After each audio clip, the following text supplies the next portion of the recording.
தூத்துக்குடி ஸ்ரீவைகுண்டம் அருகே பள்ளியில் சாதிய அடையாளங்களை மாணவர்களை கொண்டு மாவட்ட ஆட்சியர் அடிக்க வைத்துள்ளார். அதனை அண்மை செய்தியாக பார்த்துக் கொண்டு வருகிறோம். இதுகுறித்த முழு விவரங்களை வழங்க செய்தியாளர் மணிகண்டன் நம்மோடு இணைப்பில் காத்திருக்கிறார். மணிகண்டன், வணக்கம். விவரங்கள். வணக்கம் நவீனா.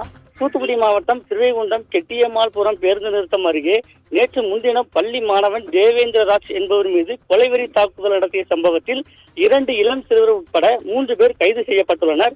இது குறித்து சிறுவனின் தந்தை அளித்த புகாரின் பேரில் ஸ்ரீவைகுண்டம் காவல் நிலைய போலீசார் SC ஆக்ட் 1989 படி வழக்கு பதிவு செய்து விசாரணை மேற்கொண்டு வரும் நிலையில் மாவட்ட ஆட்சியர் மற்றும் மாவட்ட காவல் கண்காணிப்பாளர் ஏப்ரல் 2ஆம் தேதிக்குள் பதிலளிக்க SC ஆணையம் உத்தரவிட்டுள்ளது.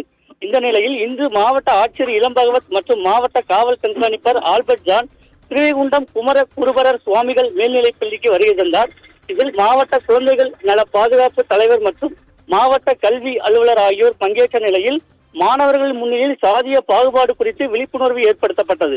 குற்ற வழக்குகளில் ஈடுபட்டால் படிக்கும் போது என்னென்ன பிரச்சனைகள் வரும், வேலைக்கு செல்லும் போது ஏற்படும் பிரச்சனைகள் குறித்து மாவட்ட காவல் கண்காணிப்பாளர் ஆல்பர்ட் ஜான் மாணவர்கள் மத்தியில் பேசினார்.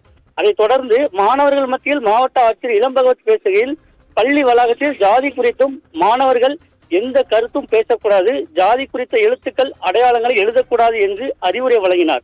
அதைத் தொடர்ந்து பள்ளி வளாகம் மற்றும் பள்ளி வகுப்பறைகளில் வரையப்பட்டிருந்த ஜாதிய அடையாளங்கள் மற்றும் எழுத்துக்களை மாணவரிடம் பெயிண்ட் டப்பாவை கொடுத்து அனைத்து எழுத்துக்கள் மற்றும் அடையாளங்களையும் மாவட்ட ஆட்சியர் மற்றும் மாவட்ட காவல் கண்காணிப்பாளர் முன்னிலையில் அளித்தனர்.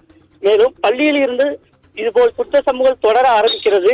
அதை ஆசிரியராகிய நீங்கள் முதலில் தடுத்து நிறுத்தி இது தவறு என்பதை புரிய வைக்க வேண்டும் என்று ஆசிரியருக்கு அறிவுரை வழங்கினார். நவீனா.